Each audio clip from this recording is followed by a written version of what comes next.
কনসে আমি কেরা সিঙ্গেল। আর সিঙ্গেল থাকতে কি ভালো লাগে, খালি কামড়ায়।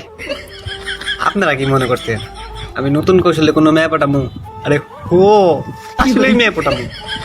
আশেপাশের অনেক মেয়ে দেখছি, পরে বুঝছি আশেপাশের আর মেয়ে পিছিয়ে ঘুরান যাবো না, নতুন ভাবে কোনোটা ট্রাই করি।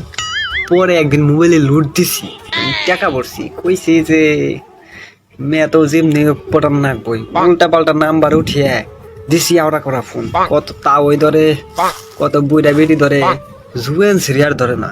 চেষ্টা করতে করতে একটা গ্রামীণ সিমে ঢুকলো, লাস্টে হয়েছে গিয়ে 34 নাম্বার।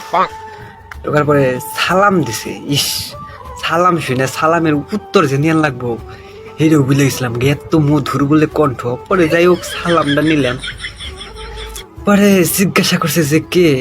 পরে আমি বললাম আপনার কণ্ঠ শুনে আমি তো ভুলে গেছি গে আমি কে।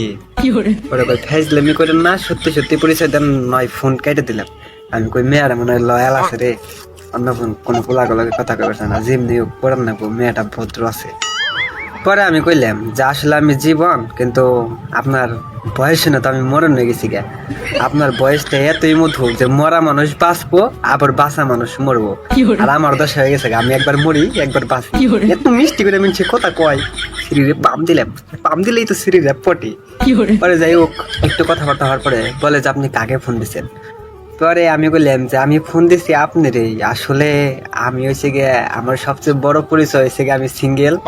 আর আমার এই সিঙ্গেল থাকতে ভালো লাগে না, আর আশেপাশের কোনো মেয়েরাই ভালো না, সব মেয়েরা ছেঁচড়া।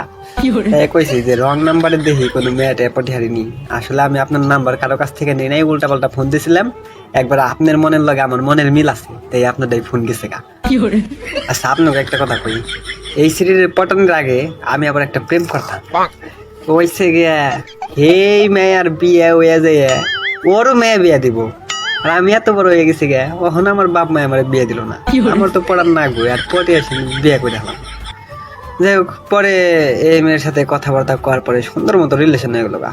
কথাবার্তা কইলাম, আর মেয়ের বাড়ি অনেক দূর, আমাকে বাড়িতে থেকে বাস ভাড়া 80 টাকার মতো লাগে। প্রায় 17-18 দিন কথা করার পরে হয়েছে গিয়ে দেখা তো করার লাগবো। ফোনে তো ফিল্টার মেরেও সুন্দর হওয়া যায়, আর আমি কালা তাই কি আমার ফেস কাটিং সুন্দর আছে, ফিল্টার মারলে সাকিব খান ফেল। তো একটু সুন্দর মেয়ে রিলেশন করার লাগবো, আর বিয়ের শাদীর একটা ব্যাপার আছে না। যাই হোক পরে মেয়ে একদিন এলাকায় যাইবার কইলো যে আহ দেখা টেহা করো। পরে আমিও আর দেরি করলাম না, পরে গিয়ে বন্ধুর কাছ থেকে 2700 টাকা কর করে গেলাম। তার কিছু না খাই হেরি ফুচকা তো খাওয়ান লাগবো মেয়েরে।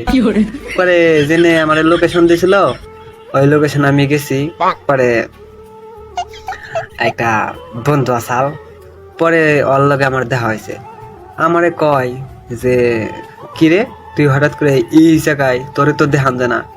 পরে যেহেতু আমার বন্ধু, পরে আরে সবকিছু কইলাম, মেয়ের ছবি টবি আসাল 17-18 কথা কইছি, ছবি টবি না থাকে তাহলে এটা কোনো কথা?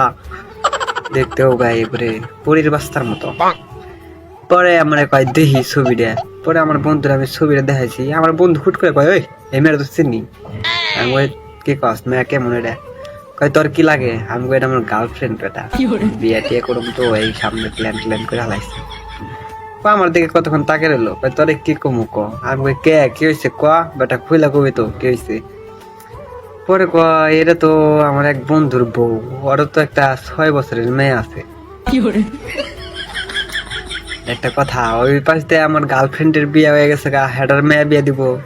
আর রং নাম্বার একটা প্রেম করছি, হেডারে বলে 6 বছরের একটা মেয়ে আছে। আগে জানলে এই রং নাম্বারের মেয়ে বটে এত টাকা খরচ করতামই না, সিঙ্গেল লাইফই ভালো।